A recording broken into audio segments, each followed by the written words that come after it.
بسم اللہ الرحمن الرحیم۔ سورہ بقرہ کا رکوع نمبر 23 اور دوسرے پارے کا رکوع نمبر 7 چل رہا تھا پچھلے ایپیسوڈ میں۔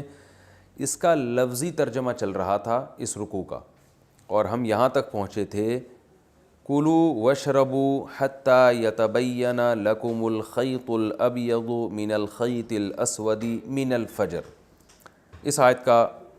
لفظی ترجمہ چل رہا تھا۔ آیت تو شروع ہو رہی ہے احل لکم لیلۃ الصیام سے، تو آیت آدھی ہو چکی تھی، آدھی آیت رہتی ہے۔ میں اس کا اب لفظی ترجمہ کرتا ہوں، پھر انشاءاللہ اس رکوع کی ہم تفسیر بیان کریں گے۔ فرمایا وَکُلُوا، اور کھاؤ، وَاشْرَبُوا، اور پیو، یعنی رمضان میں، حتیٰ، یہاں تک کہ یتبین،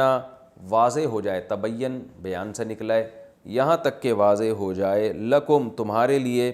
الخیط الابیض، خیط عربی میں کہتے ہیں دھاگے کو۔ آپ نے لکھا دیکھا ہوگا سعودی عرب میں خیاط، درزی کو کہتے ہیں خیاط، یعنی دھاگوں سے سینے والا۔ ابیض سفید کو کہتے ہیں۔ یہاں تک کہ واضح ہو جائے تمہارے لیے سفید دھاگا، من الخیط الاسودی، کالے دھاگے سے، اسود سیاہ کو کہتے ہیں۔ یہاں تک کہ تمہارے لیے سفید دھاگا کالے دھاگے سے جدا ہو جائے، من الفجر، فجر سے، یعنی فجر کے وقت سے۔ ثم، اس کے بعد پھر، اتم الصیام، اتمام یتمم اتمامن، کمپلیٹ کرنا کسی چیز کو، تو اکرم آرڈر کا صیغہ ہے نا، اکرام کرو، اتمم کمپلیٹ کرو، تو اتممو سے اتمو بنا دیا۔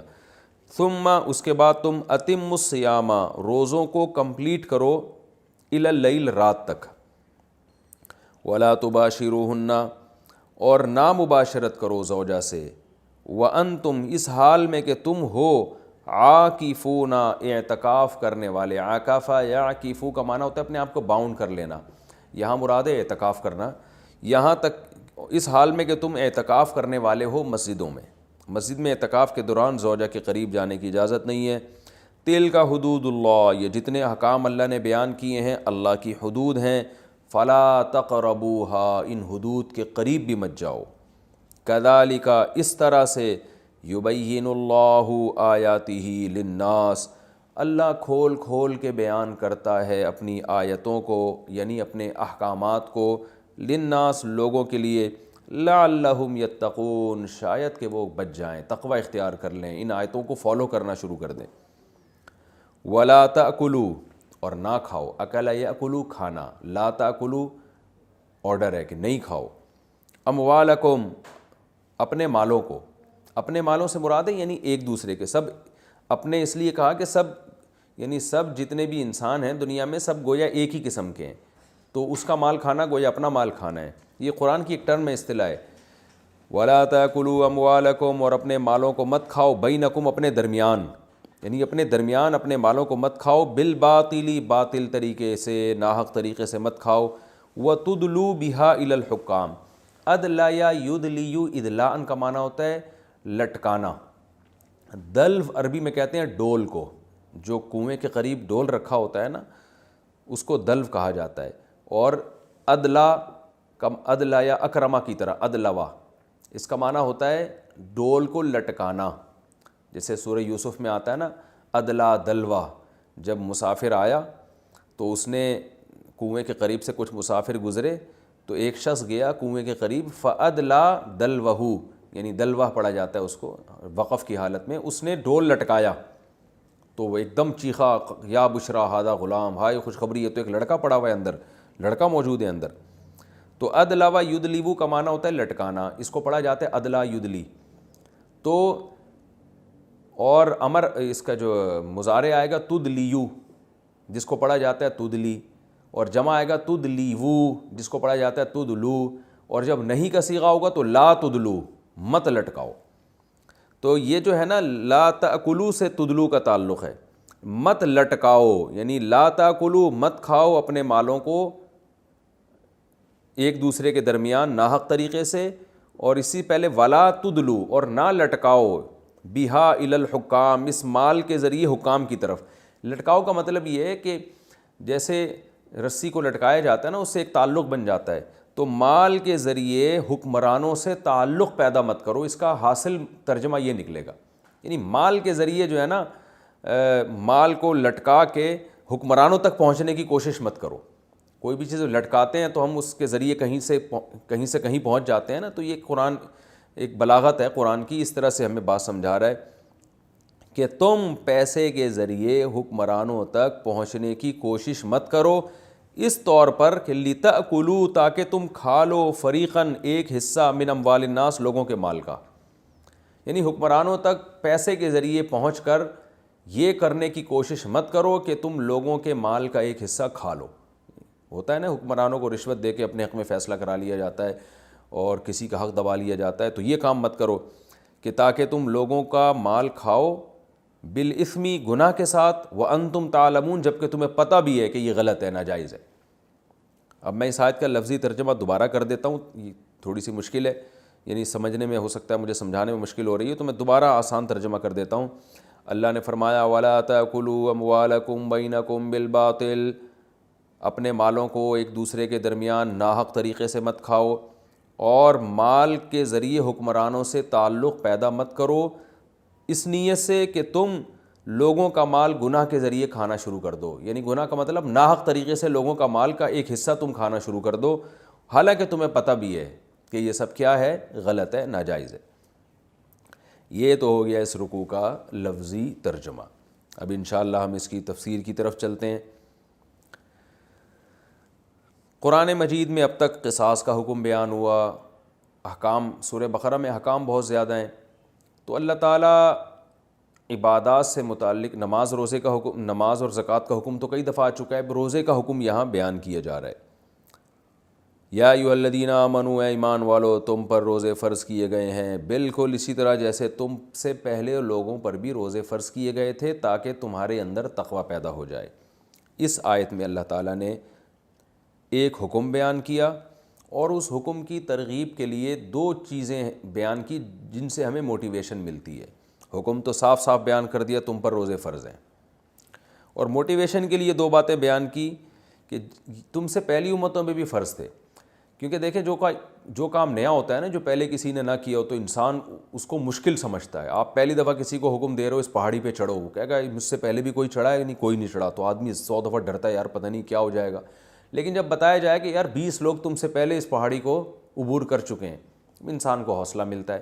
تو اللہ نے ایک حوصلے کے لیے ایک چیز یہ بیان کی کہ یہ کوئی نیا حکم نہیں ہے, ہمیشہ سے دنیا میں لوگ رکھتے چلے آئے ہیں, مرو گے نہیں انشاءاللہ, کچھ نہیں ہوگا. جو ہے نا کہ لوگ یہ ڈرنا شروع کرتے ہیں پتہ نہیں کیا ہو جائے گا, مر جائیں گے, حکم کو فالو اتنا مشکل نہ ہو کہ روزے توڑنے پڑیں ہمیں درمیان میں. فرمایا ایسا کچھ نہیں ہے. دوسرا موٹیویشن کی جو چیز اللہ نے بیان کی, لعلکم تتقون, تمہارے اندر تقوی پیدا ہوگا, قوت برداشت پیدا ہوگی. انسان کو دنیا میں سب سے زیادہ محبوب یہی چیز ہے, بھوک کے وقت کھانا, پیاس کے وقت پینا. تو یہ دو چیزیں جب انسان چھوڑتا ہے تو اس میں قوت برداشت پیدا ہوتی ہے. آج دیکھیں نا جگالی کی طرح ہر وقت کچھ نہ کچھ جیسے بکریاں جگالی کرتی ہیں نا, تو لوگوں کا منہ ہر وقت چل رہا ہوتا ہے, کچھ نہ کچھ کھا رہے ہوتے ہیں, گھر میں بھی کچھ نہ کچھ رکھا ہوتا ہے ہر وقت. فریج کھول کے دیکھیں تو چیزیں نکل کے گرنا شروع ہو جاتی ہیں, اور کچن تو بھرا ہی رہتا ہے ہر وقت. آفس میں جائیں گے وہاں بھی چائے میں ڈبو کے کھا رہے ہیں بسکٹ, ہر وقت منہ چلتا ہی رہتا ہے. تو خواہشات کی تکمیل سے انسان کامل نہیں ہوتا, خواہشات پہ کنٹرول کرنے سے انسان کے اندر ملکہ پیدا ہوتا ہے. تو باقی جتنی بھی گناہوں سے بچیں گے آپ, کیونکہ خواہشات کے خلاف چلنا پڑتا ہے نا, تو خواہشات پہ کنٹرول کرنے کی طاقت, اس کو کہتے ہیں تقوی. تو اللہ فرماتے ہیں تمہارے اندر اس سے تقوی پیدا ہوگا. تو یہ دو چیزیں ہو گئی موٹیویشن کے لیے. تیسری چیز بھی اللہ نے اگلی آیت میں بیان کی, ایام معدودات, گنے چنے دن ہیں, تھوڑے سے دن ہیں, 30 دن 29 دن گزر جائیں گے. تو اتنے یہ نہیں کہ پورے سال ہی رکھتے رہو, تو گنے چنے دن. جیسے ہوتا ہے نا کوئی کسی کو آپ ہوم ورک دیں, وہ بچوں کو جیسے ہوم ورک دیا جاتا ہے تو وہ کہتے ہیں بہت زیادہ ہے, تو کیا ٹیچرز یا گھر میں والدین کیا کہتے ہیں, بیٹا یہاں سے یہاں تک تمہیں یہ صفحہ کاپی کرنا ہے, اس میں کیا اتنا ٹائم تھوڑی لگے گا, تو یہ بس کر لو جلدی سے. تو اللہ تعالیٰ بھی ہمیں ترغیب دیتے ہیں, ایام معدودات, بہت تھوڑے سے گنے چنے دن ہے بھائی, کسی کو کبھی 30 کا ہوگا, کبھی 29 کا ہوگا, کوئی اتنی ٹینشن لینے والی بات نہیں ہے. اللہ میاں دیکھو کیسے غفور رحیم ہے, تسلیاں بھی دیتے ہیں اپنے بندوں کو. ایسے جلات کی طرح نہیں ہے کہ بس ایک جیسے ظالم بادشاہ ہوتا ہے نا, وہ کہتے ہیں آرڈر از آرڈر, بس میں نے آرڈر دے دیا, اب جو مرضی کرتے رہو, مجھے بس حکم چاہیے, اب تمہاری ہیڈیک ہے, کرو نہ کرو. لیکن اللہ جب آرڈر دیتے ہیں تو اس کی حکمتیں مصلحتیں، کیونکہ وہ غفور الرحیم ہے، وہ چاہتا ہے کہ میرے وہ جو ہے نا وہ یہ نہیں چاہتا کہ میرے بندے حکم عدولی کر کر کے جہنم میں جائیں، وہ بچانا چاہتا ہے، اس لیے اللہ ترغیبات بھی دیتے ہیں۔ فرمایا فمن کان منکم مریضا او علی سفر، تم میں کوئی مریض ہے یا سفر میں ہے تو بعد میں گنتی پوری کر لے بھائی، مرض میں اور سفر میں روزہ چھوڑنے کی اجازت ہے۔ وعلی الذین یطیقونہ، فرمایا ایک اور بات ہے، جو لوگ روزے کی طاقت رکھتے ہیں، فدیۃ طعام مسکین، ان پر لازم ہے کہ وہ فدیہ دے دیں ایک مسکین کا کھانا، یعنی وہ یہ بھی کر سکتے ہیں۔ پہلے جب رمضان کے روزے ابتدا میں فرض ہوئے تو یہ آپشن تھا آپ کے پاس کہ رمضان کے روزے کی جس میں طاقت ہوگی تو وہ فدیہ دینے کی بھی اس کو اجازت تھی، یعنی ایک مسکین کو کھانا کھلا دے تو روزے کا نعم البدل تھا وہ، تو یہ دونوں آپشن تھے، بعد میں اس کو منسوخ کیا گیا حکم کو، اور پھر حکم دیا گیا پر روزے ہی رکھنے ہیں آپ نے۔ تو یہ طاقت کا مطلب ہے کہ جس میں روزے کی طاقت نہیں ہے تو اس کو فدیہ بھی اس پر واجب نہیں تھا، فدیہ صرف اسی پر واجب تھا جو روزہ رکھ سکتا ہے، جس سے روزہ معاف تھا اس سے فدیہ بھی معاف تھا۔ تو شروع میں یہ حکم تھا کہ جو روزہ رکھنے کی طاقت رکھتے ہیں وہ ایک مسکین کے کھانے کا، اور کھانے سے مراد ہے، حدیث سے پتہ چلتا ہے 2 ٹائم کا کھانا، کسی بھی غریب کو 2 ٹائم کا کھانا اگر کھلا دیا جائے تو یہ روزے کا نعم البدل تھا، اور یہ اجازت ان لوگوں کو بھی تھی جو روزہ رکھ سکتے ہیں۔ بعد میں یہ حکم منسوخ کر دیا گیا اگلی آیت میں کہ جو رمضان کا مہینہ پائے گا اس کو روزہ رکھنا پڑے گا۔ ہاں، جو رکھ ہی نہیں سکتا روزے پوری زندگی،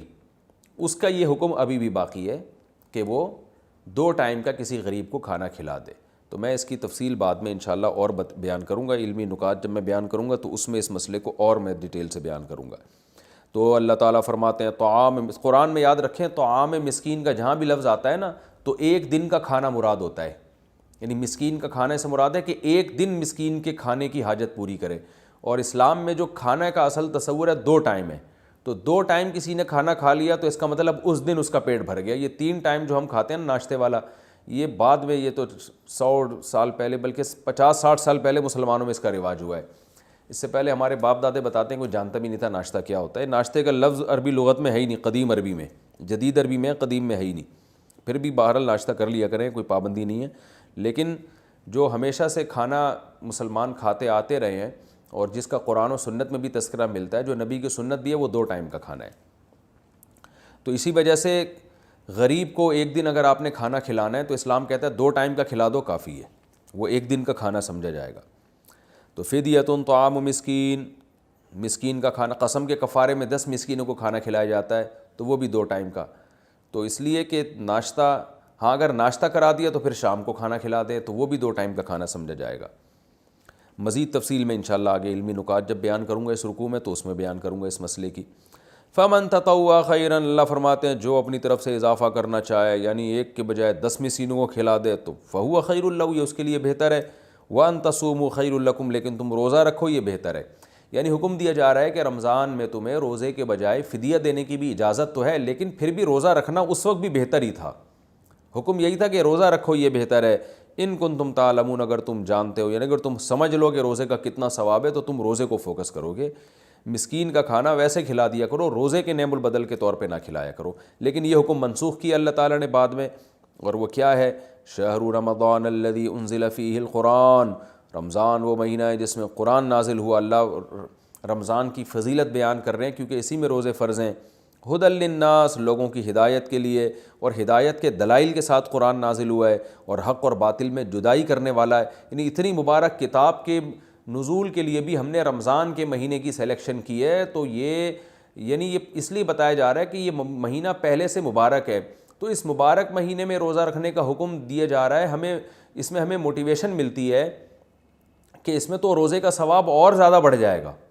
ایک تو ویسے ہی کہ فرض روزہ ہے اس لیے ثواب ملے گا، دوسرا ہے کہ مقدس مہینے میں اللہ نے اس روزے کو مشروع کیا ہے تو یہ اور زیادہ فضیلت کی بات ہے۔ فمن شہید منکم الشہر، پس جو شخص تم میں اس مہینے کو موجود پائے گا، فلیصم، اسے چاہیے کہ وہ روزہ رکھے۔ یہ لفظ تو چاہیے ہے لیکن یہ وجوب کے معنی میں، پوری امت کا اجماع ہے۔ بعض دفعہ آرڈر اسی انداز سے دیا جاتا ہے کہ آفیسر اپنے ماتحت کو آرڈر کر رہا ہوتا ہے آپ کو یہ چاہیے کہ آپ یہ کام کر لیں، تو یہ چاہیے کا مطلب یہ وہ شوڈ نہیں ہے کہ بس آپ کو آپشن ہے، بلکہ یہاں چاہیے آرڈر کے معنی میں بہت کثرت سے ہر زبان میں استعمال ہوتا ہے کہ آپ کو یہ کرنا ہے۔ تو یہاں بھی اللہ نے حکم دیا فلیصم، اسے چاہیے کہ کیونکہ امر کا صیغہ ہے نا یہ، اسے چاہیے کہ وہ روزہ رکھے، یہ چاہیے وجوب کے درجے میں ہے، اس پر پوری امت کا اجماع ہے۔ ومن کان مریضا، اور تم میں سے اگر کوئی مریض ہے یا سفر میں ہے، فعدۃ من ایام اخر، یہ بات پہلے بھی بیان کی، دوبارہ اس لیے تکرار کیا جا رہا ہے کہ پہلے روزہ فرض نہیں تھا، آپشن تھا کہ آپ فدیہ بھی دے سکتے ہیں، اب چونکہ روزہ ہی کو فرض کیا جا رہا ہے لہذا اس مضمون کو دوبارہ نئے سرے سے لایا جا رہا ہے کہ روزہ فرض تو ہے مگر مریض اور بیمار پر اب بھی فرض نہیں ہے، بلکہ ان پر یہ فرض ہے کہ وہ گنتی پوری کریں، یعنی وہ بعد میں قضا پوری کریں گے۔ ومن کان مریضا او علی سفر فعدۃ من ایام اخر، تم میں کوئی مریض ہے یا سفر پر ہے تو بعد میں گنتی پوری کر سکتا ہے۔ یرید اللہ بکم الیسر ولا یرید بکم العسر، اللہ تم آسانی چاہتے ہیں، تنگی نہیں چاہتے، اگر تنگی چاہتے تو اللہ کہتے ہیں بیمار بھی روزہ رکھے گا مسافر بھی رکھے گا، تو دونوں کو اللہ نے چھوٹ دے دی، بعد میں قضا کر لو۔ وَلِتُكْمِلُ الْعِدَّةَ، اللہ اگر تو آسانی دینا چاہ رہا ہے تو پھر اتنی آسانی دے دیتا کہ مریض سے ہمیشہ کے لیے روزے معاف کر دیتا اور مسافر سے ہمیشہ کے لیے معاف کر دیتا، تو اللہ نے فرمایا نا نا نا نا نا، بعد میں جو میں کہہ رہا ہوں کہ عدت پوری کرنی پڑے گی وہ اس لیے وَلِتُكْمِلُ الْعِدَّةَ، تاکہ گنتی تمہاری پوری ہو جائے، تمہیں بھی پورے 30 روزوں کا ثواب مل جائے، کیونکہ اللہ اگر مسافر پر روزے کی قضا فرض نہ کرتا، بیمار پر قضا فرض نہ کرتا تو بیمار تو اس فضیلت سے محروم ہو جاتے نا، تو وہ تو بعد میں بھی، تو اللہ نے فرمایا کہ تم بھی پورے 29-30 روزوں کی گنتی تو پوری کرو نا، چاہے وہ بعد میں کر لو تو ثواب تو حاصل کرو نا اس کا۔ تو اللہ یہ بھی ایک چاہتے ہیں تمہیں روحانی فضیلت ملے تاکہ تمہارے اندر قوت برداشت پیدا ہو، تو گنتی تمہیں بھی پوری کرنی پڑے گی۔ جو قوت برداشت سے مراد روزے میں جو انسان کے اندر برداشت کی پاور طاقت پیدا ہوتی ہے وہ فضیلت اور ثواب کی فضیلت تمہیں بھی پوری حاصل ہو۔ وَلِتُكَبِّرُوا اللَّهَ، اور اللہ نے تمہیں روزے کا فرض کرنے کا حکم اس لیے بھی دیا تاکہ تم اللہ کی کبریائی بیان کرو۔ عَلَىٰ مَا هَدَاكُمْ، اس حکم پر جس کی اللہ نے تمہیں ہدایت دی ہے، یعنی روزے تم پہ فرض کیے تو تم جب روزے رکھو گے تو تمہیں سکون ملے گا کہ اللہ تو نے ہم، دیکھو یہ علامہ ہداکم کا مطلب یہ ہوا کہ دنیا میں کسی مذہب کے پاس عبادت کرنے کا کوئی خاص طریقہ ہے ہی نہیں، اور اگر کوئی طریقہ ہے تو اس کی کوئی مضبوط دلیل نہیں ہے، تو ہمیں اطمینان ہو گیا ان آیتوں کے نازل ہونے کے بعد کہ بھائی ہم جو رمضان کے روزے رکھتے ہیں بالکل اعلیٰ وجہ البصیرہ رکھتے ہیں کہ روزے کی یہ عبادت بالکل اسی طرح ہے جس طرح ہم پوری کر رہے ہیں، اور اللہ نے ہمیں یہ روزہ رکھنے کا حکم دیا تو ہمیں پورے کانفیڈنس کے ساتھ ایک عبادت کر رہے ہیں۔ تو جب یہ عبادت کمپلیٹ ہوتی ہے تو ہمیں ایک روحانی بھی سکون ملتا ہے، جسمانی سکون بھی ملتا ہے۔ جسمانی سکون تو یہ ہے کہ کھانے پینے کی چھٹی دے دی اللہ تعالیٰ نے، اب روحانی ہے کہ اللہ نے اتنی بڑی عبادت کروا لی۔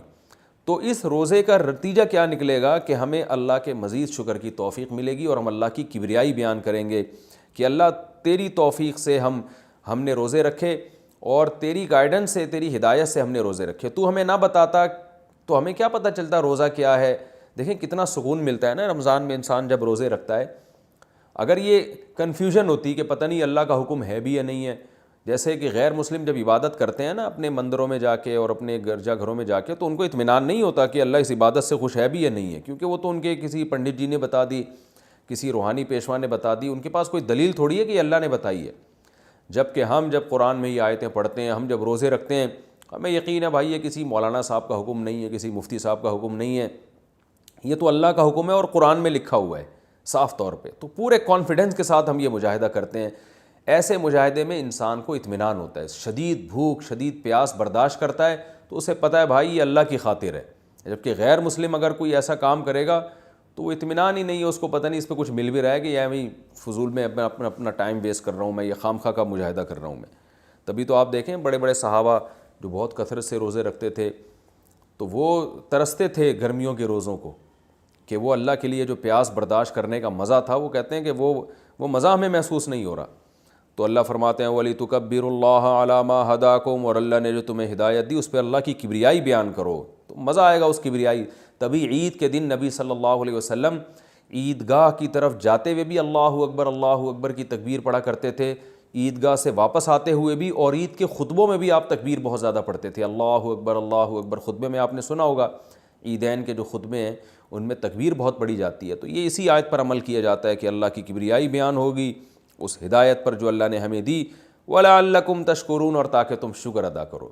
شکر اسی بات کا ہے، اللہ کتنا پیارا مذہب تو نے دیا، ایسے پیارے احکام دیے، پوری آپ دیکھ لیں پوری امت مسلمہ ایک رمضان میں تہلکہ مچ جاتا ہے، پوری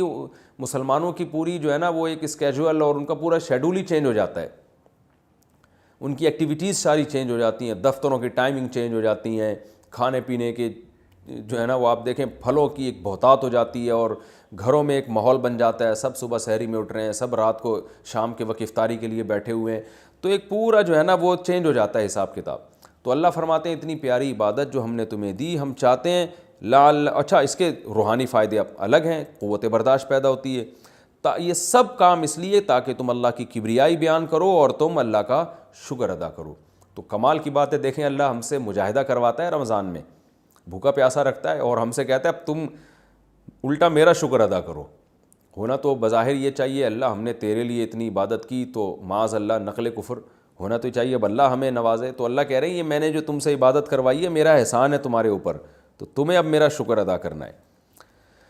وَإِذَا سَأَلَكَ عِبَادِي عَنِّي فَإِنِّي قَرِيبٌ۔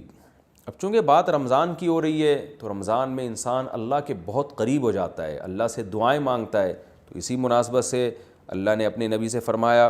کہ جب میرے بندے آپ سے میرے بارے میں پوچھیں تو آپ ان کو بتا دیں انی قریب، میں تمہارے قریب ہوں، اجیب دعوت الداع، جب بھی کوئی داعی مجھے پکارتا، یہ اصل میں داعی تھا، یا کو حذف کر دیا، جب بھی کوئی پکارنے والا مجھے پکارتا ہے تو میں اس کی پکار کا جواب دیتا ہوں۔ تو رمضان میں اس لیے اس کا رمضان کی مناسبت سے کہ رمضان میں انسان کو دعاؤں کی توفیق زیادہ ملتی ہے، لیکن حکم یہ عام ہے جب بھی پکارو گے میں تمہاری پکار کو سنوں گا، فَلْيَسْتَجِيبُوا لِي، لہذا میری پکار پر بھی تم لبیک کہو، میں جو حکام کہہ رہا ہوں ان کو فالو کرو، وَلْيُؤْمِنُوا بِي، اور مجھ پر ایمان رکھو۔ ایمان رکھنے کا مطلب یہ ہے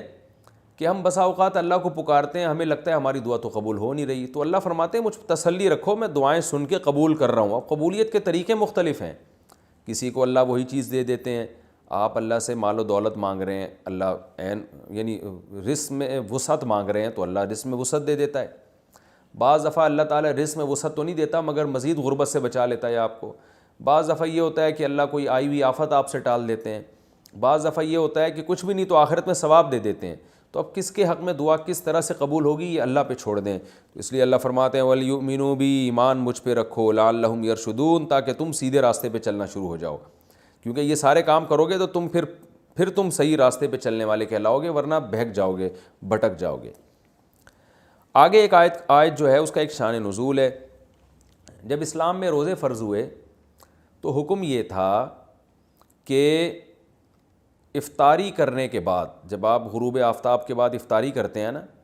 تو افطاری کرنے کے بعد جب تک آپ دوبارہ سو نہیں جاتے اس وقت تک آپ کو کھانے پینے کی اجازت ہے، اس وقت تک آپ کو کھانے پینے کی اجازت ہے۔ ایک بات، جیسے ہی آپ کی آنکھ لگ گئی دوبارہ اٹھے تو بس اب کھانا پینا آپ پر دوبارہ کیا ہو گیا؟ حرام ہو گیا، یعنی روزہ آپ کا شروع ہو گیا۔ ایک حکم تو یہ تھا۔ دوسرا یہ تھا کہ جیسے روزے کی حالت میں زوجہ سے ہم بستری کی اجازت نہیں تھی،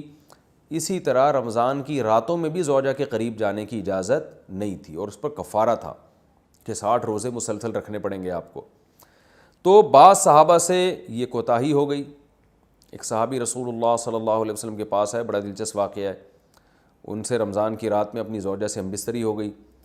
تو آپ صلی اللہ علیہ وسلم نے فرمایا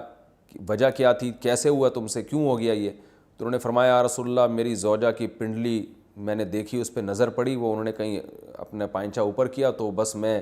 جو ہے وہ برداشت نہیں ہوا اور مجھ سے جمع ہو گیا۔ تو آپ صلی اللہ علیہ وسلم مسکرائے اور آپ نے فرمایا کہ 60 روزے رکھو۔ انہوں نے فرمایا یا رسول اللہ ایک روزہ نہیں، اتنا مشکل ہے ایک روزہ رکھنا، تو 60 کیسے رکھوں گا؟ آپ نے فرمایا جو ہے 60 مسکینوں کو کھانا کھلاؤ 2 ٹائم کا۔ انہوں نے عرض کیا یا رسول اللہ میں تو خود مسکین ہوں، میرے پاس تو کھلانے کے پیسے نہیں ہیں۔ تو اب اسلام میں اصل حکم تو یہ ہے کہ اگر روزے کی حالت میں آپ زوجہ سے ہم بستری کر لیں تو لگاتار 60 روزے رکھنے پڑتے ہیں۔ اس کی اگر استطاعت نہیں، یعنی آپ بوڑھے ہیں، بیمار ہیں، تو پھر آپ 60 مسکینوں کو 2 ٹائم کا کھانا کھلائیں گے۔ اس کی استطاعت نہیں ہے تو اب کچھ نہیں کرنا، اب یہ انتظار کرنا ہے کہ جب استطاعت پیدا ہو جائے تو 60 مسکینوں کو کھانا کھلانا ہے آپ نے، ورنہ بیٹھے رہیں آرام سے۔ لیکن نبی صلی اللہ علیہ وسلم نے ان کی دل جوئی کے لیے اور کہ چلو کچھ تو تھوڑی بہت ان کو سزا ملے، تو آپ صلی اللہ علیہ وسلم نے ان کو حکم دیا کہ اچھا چلو 60 مسکینوں کو کھلا بھی نہیں سکتے، غریب ہو، تو پھر ایسا کرو کہ صحابہ کو حکم دیا اچھا پھر انہوں نے فرمایا کہ آپ صلی اللہ علیہ وسلم نے فرمایا کہ ٹھیک ہے، صحابہ کو حکم دیا ان کے لیے کچھ چندہ کرو اور ان کو دو تاکہ یہ کسی غریب کو صدقہ کر دیں، کچھ تو تلافی ہو نا جو غلطی ان سے ہوئی ہے۔ تو صحابہ نے سب نے کچھ چندہ کیا اور ان صحابی کو پکڑایا کہ بھائی مدینہ میں کسی مسکین کو صدقہ کر دو۔ تو انہوں نے عرض کیا یا رسول اللہ مجھ سے زیادہ مسکین کو صدقہ کروں میں، یعنی سب سے بڑا مسکین تو میں ہی ہوں۔ تو آپ صلی اللہ علیہ وسلم ہنس پڑے اور آپ صلی اللہ علیہ وسلم فرمایا جاؤ کھاؤ، ٹھیک ہے نا، کھاؤ اور اپنے اہل و عیال کو کھلاؤ۔ تو یہ بڑا دل لگی کا معاملہ ہو گیا ان صحابی کے ساتھ۔ تو لیکن اللہ تعالیٰ نے حکم یہ نازل کیا کہ رمضان کی راتوں میں تمہارے لیے زوجہ کے قریب جانا جائز ہے، اس کی اجازت دے دی اللہ تعالیٰ نے، اور اس کی حکمت بھی بیان کی۔ علیم اللہ انکم کنتم تختانون انفسکم، اللہ جانتا ہے کہ تم اپنے ذات کے ساتھ خیانت کرو گے، یعنی خیانت ہی ہے نا، اللہ کے حکم کو توڑ دو گے۔ یہ حکم بہت مشکل ہے، اللہ کو پہلے سے پتہ ہے کہ تم نہیں اس کو فالو کر سکتے، لہذا ہم نے تمہیں چھوٹ دے دی ہے۔ تو یہ آیت یعنی اس سیاق و سباق میں نازل ہوئی۔ تو اللہ نے فرمایا احل لکم، حلال کر دیا گیا ہے تمہارے لیے رمضان کی راتوں میں، الرفث الی نسائکم، اپنی عورتوں کی طرف بے پردہ ہو کے جانا یا بے لباس ہونا، ہن لباس لکم، وہ عورتیں یعنی تمہاری بیویاں تمہارا لباس ہیں، وانتم لباس لہن، اور تم ان کا لباس ہو۔ اللہ نے میاں بیوی کو ایک دوسرے کا لباس قرار دیا، یہ ایک بڑی زبردست ایک پہچان ہے زوجین کی، میاں بیوی کی۔ لباس اس لیے کہ لباس کا کام ہوتا ہے آپ کے ان اعضاء کو چھپانا جو آپ کے لیے ضروری تو ہیں لیکن آپ دنیا کے سامنے اس کو دکھانا نہیں چاہتے، وہ آپ کی بے عزتی کا ذریعہ بنتے ہیں۔ تو اللہ تعالیٰ نے مرد میں بھی سیکشول ڈیزائرز رکھی ہیں، عورت میں بھی سیکشول ڈیزائرز رکھی ہیں، اور یہ ڈیزائرز انسان کی فطرت ہیں، لیکن فطرت کے باوجود کوئی بھی ان چیزوں کو نمایاں نہیں کرنا چاہتا۔ یعنی جیسے آپ نے جانور دیکھے ہوں گے، وہ کھلے عام اپنی اس خواہش کو پورا کر رہے ہوتے ہیں، تو مرد اور عورت میں اللہ نے یہ خواہش تو رکھی ہے،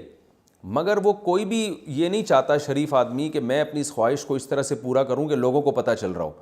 اس میں انسان کی بے عزتی ہے، رسوا ہو جاتا ہے۔ تو اندرون خانہ ہی میاں بیوی ایک دوسرے کی اس خواہش کو پورا کرنے کا ذریعہ بنتے ہیں، اور وہ ایک دوسرے کے ایک ایسی خواہش کو جو ایک عیب سمجھی جاتی ہے دنیا کی نگاہوں میں، اس عیب کو اندرون خانہ پورا کر کے اس کے چھپا دیتے ہیں ان عیبوں کو۔ اگر وہ میاں بیوی ایک دوسرے کے لیے لباس نہ بنے اور ایک دوسرے کے اس عیب پہ پردہ نہ ڈالیں، یعنی ایک دوسرے کی خواہش کی تکمیل کا ذریعہ نہ بنے، تو اس بات کا امکان ہوتا ہے کہ یہ دونوں مرد بھی اور عورت بھی کسی اور طریقے سے اپنی خواہش پوری کر کے دنیا کے سامنے ذلیل اور رسوا ہو جائیں۔ ظاہر طوائف خانوں کا رخ کریں گے یا اور کسی طرح سے جو ہے نا زنا کی کوشش کریں گے، تو اس میں آخرت کی رسوائی بھی ہے اور بعض دفعہ دنیا کی رسوائی کا ذریعہ بھی بنتی ہے یہ چیز۔ تو میاں بیوی اندرون خانہ ہی بند کمرے میں ایک دوسرے کی اس خواہش کو پورا کر کے ایک دوسرے کی خواہش پہ پردہ ڈال دیتے ہیں، بالکل جیسے لباس آپ کے جو جسم کے پوشیدہ اعضاء ہیں ان کو چھپا دیتا ہے۔ تو دو کام کرتا ہے لباس، ایک تو یہ کہ آپ کے جسم کے جو پوشیدہ اعضاء ہیں ان کو چھپا بھی دے گا، اور دوسرا لباس زینت کا کام بھی کرتا ہے، جب آپ لباس پہن کے باہر نکلتے ہیں تو اور اچھے بھی لگتے ہیں۔ تو اللہ تعالیٰ نے ایسا ایک انتظام کیا، میاں بیوی کو ایک دوسرے کے لیے ایسا بنایا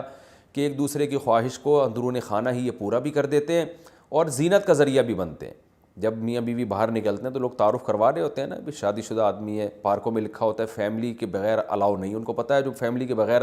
ہوتا ہے وہ قابل عزت نہیں ہوتا، فیملی والا آدمی قابل عزت ہوتا ہے۔ تو وہ زینت کا ذریعہ بھی بنتے ہیں کہ بھائی شادی شدہ آدمی ہے، بال بچوں دار آدمی ہے، بال بچوں والا آدمی ہے، تو زینت اس لحاظ سے بھی کہ لوگوں کو اس سے خطرہ بھی کم ہوتا ہے، وہ ایسی اوباش لڑکوں جیسی حرکتیں بھی یعنی حرکتیں بھی نہیں کرتا، اور زنا سے بھی بچ جاتا ہے وہ، تو اس لحاظ سے بھی لوگوں کو اس سے خطرہ نہیں ہوتا۔ تو ہر لحاظ سے ایک دوسرے کی زینت کا ذریعہ بنتے ہیں اور ایک دوسرے کی عیبوں پہ پردہ ڈالنے کا ذریعہ بنتے ہیں۔ تو یہ ایک اللہ تعالیٰ نے پہچان کروائی ہے، اور اس میں اللہ نے عورت کا ذکر پہلے کیا، مرد کا بعد میں کیا، اس میں کیا حکمتیں ہیں، یہ ایک لمبا ٹاپک ہے، میں بیانات میں ذکر کر چکا ہوں، پھر تفسیر میں اس طرح کی باتیں ہوں گی تو بہت لمبی تفسیر ہو جائے گی۔ آگے اللہ نے فرمایا علیم اللہ انکم کنتم تختانون انفسکم، اللہ کو پتہ ہے تم اپنے نفس کے ساتھ خیانت کرو گے۔ خیانت کا مطلب جب اللہ کے حکم کو توڑو گے تو اپنے ساتھ ہی خیانت ہے نا یہ، تو اللہ کو پتہ ہے کہ تم اس حکم کو فالو نہیں کر سکتے، یعنی رمضان کی راتوں میں بھی ہم پابندی لگا دیں تو پورا مہینہ زوجہ سے دور رہنا تمہارے لیے بڑا مشکل ہو جائے گا، اس لیے اللہ نے حکم دے دیا فتاب علیکم، اللہ تم پر متوجہ ہوا، وعفا عنکم، اور جو کوتاہی تم میں سے ہو چکی ہے، ان صحابی سے کوتاہی ہوئی تھی اللہ نے معاف کر دی، فالآن، پس اب تمہیں اجازت ہے، باشروہن، ان سے تم ہم بستری کر سکتے ہو، یعنی رمضان کی راتوں میں۔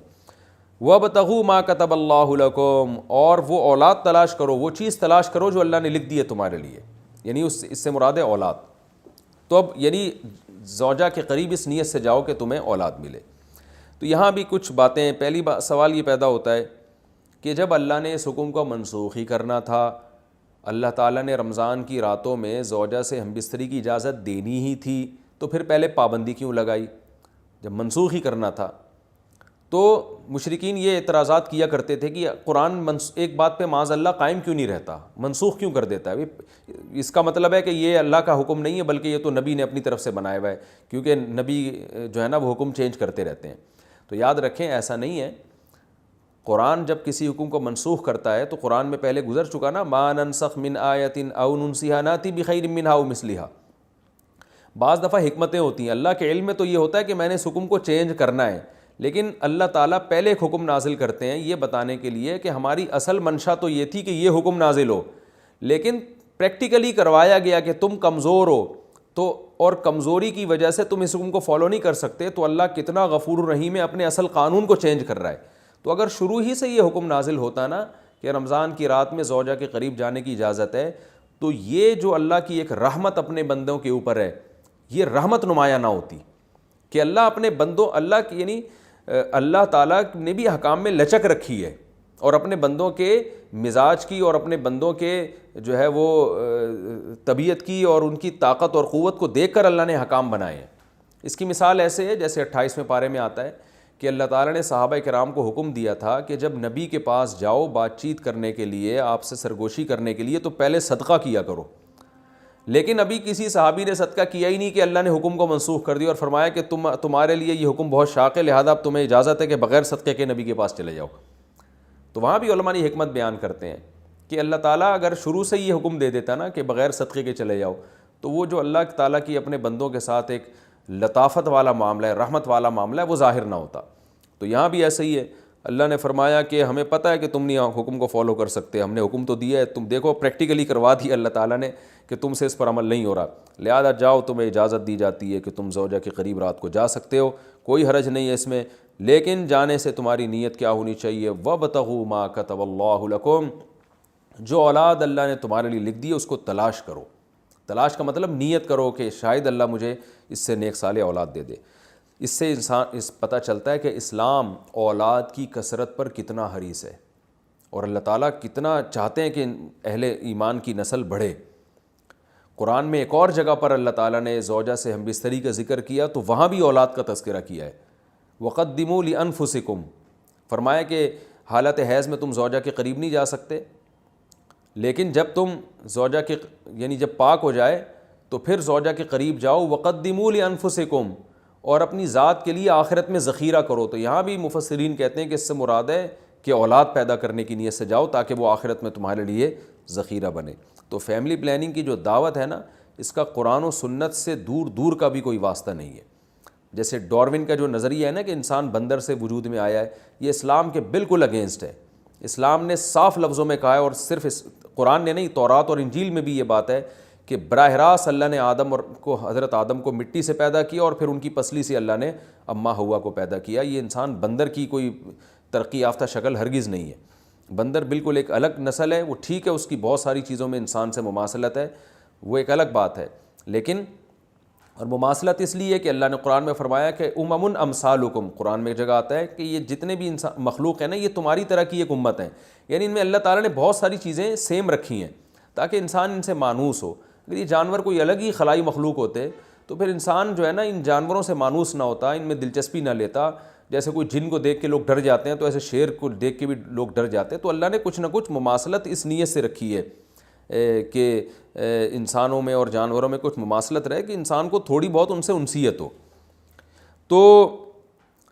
اسی طرح یہ جو فیملی پلاننگ کی جو دعوت ہے کہ بچے دو ہی اچھے اور نسل کو کم کرو، یہ اسلام کے بالکل اگینسٹ ہے۔ تو اب دیکھیں ٹاپک اولاد کا چل نہیں رہا، لیکن بات آئی ہے زوجہ کے قریب جانے کی، تو اللہ نے بتا دیا کہ یہ تو عمل ہی اس لیے رکھا گیا ہے کہ یہ اصل میں تو اس کا مقصد ہی اولاد ہے۔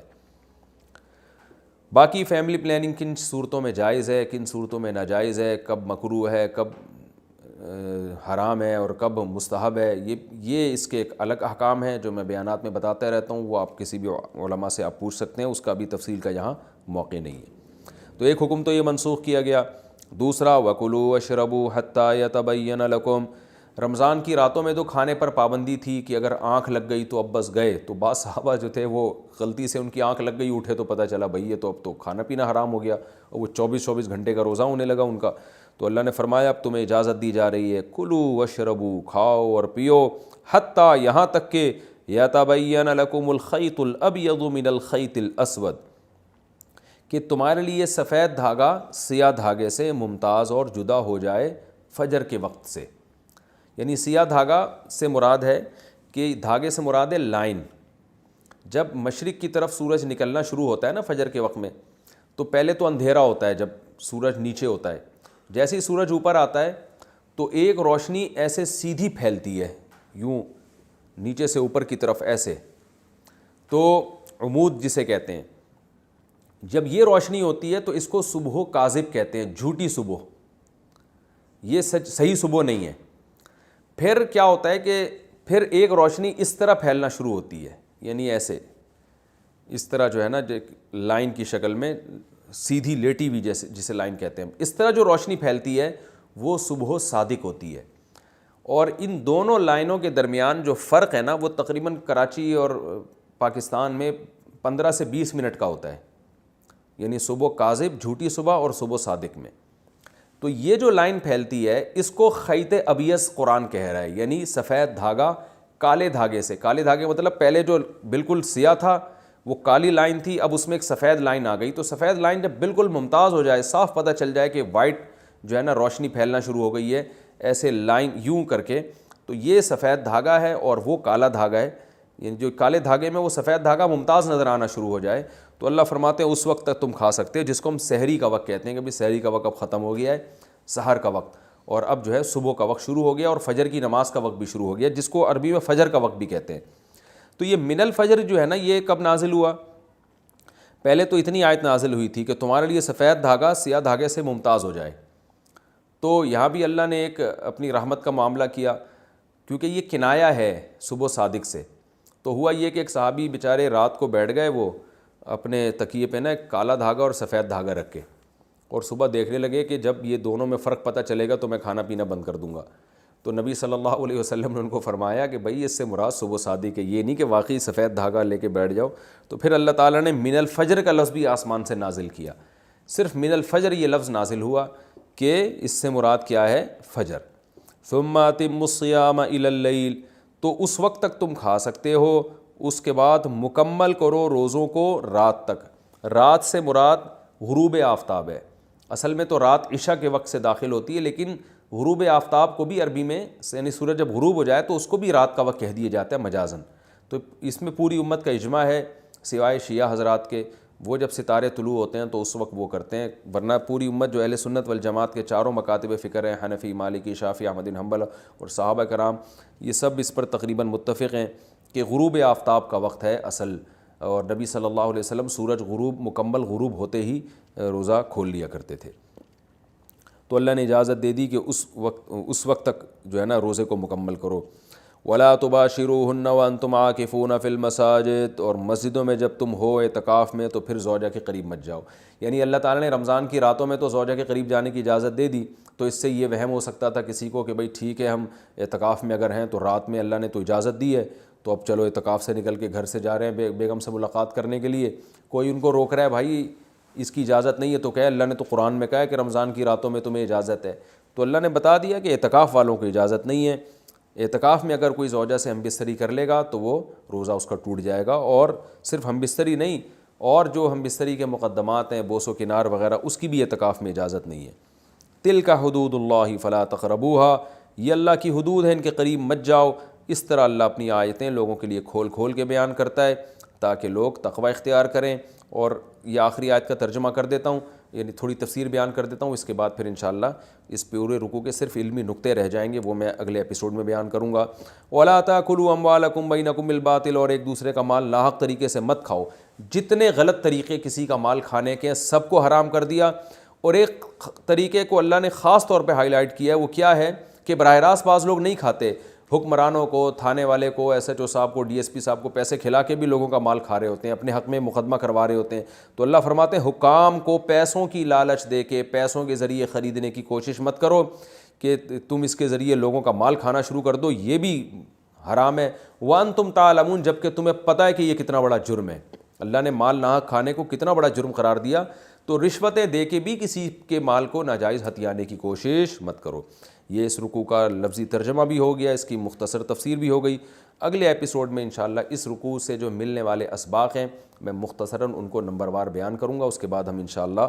اگلے رکوع کی طرف چلیں گے. اللہ تعالیٰ سمجھنے کی، عمل کرنے کی توفیق عطا فرمائے. وما علینا الا البلاغ.